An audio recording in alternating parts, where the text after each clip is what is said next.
எல்லாருக்கும் வணக்கம். இன்றைக்கி எங்கள் வீட்டில் சிக்கன் பிரியாணி. அதுக்கு ஒரு குக்கரில் எண்ணெய் சேர்த்து அதில் முழுகிற மசாலா, சோம்பு, பச்சை மிளகா, மெல்லிஸாக நறுக்கின வெங்காயத்தை சேர்த்து நல்லா வதக்கி எடுத்துக்கோங்க. அதுக்கப்புறம் ஒரு ஜாரில் இஞ்சி, பூண்டு, பச்சை மிளகா, வரமிளகா, கொஞ்சம் கொத்தமல்லி, புதினாவை சேர்த்து நல்லா பேஸ்ட்டாக அரைச்சி எடுத்துக்கோங்க.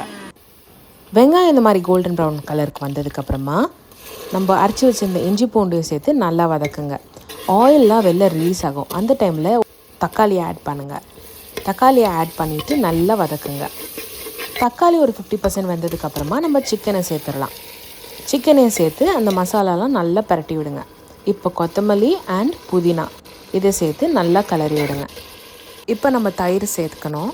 சேர்த்துட்டு நல்லா ஒரு கிளறி விட்டுட்டு தேவையான அளவுக்கு உப்பு, அதுக்கப்புறமா தேவையான அளவுக்கு தண்ணி, அதாவது வேக வைக்கிறதுக்கு தேவையான தண்ணியை ஊற்றி குக்கர் மூடி விசில் போட்டு விட்டுருங்க. ஜஸ்ட் ஒரு 3 விசில் வந்தால் போதும். ஃப்ளேம் ஆஃப் பண்ணிவிடுங்க. ப்ரெஷர் தானாக ஸ்லோவாக ரிலீஸ் ஆகட்டும்.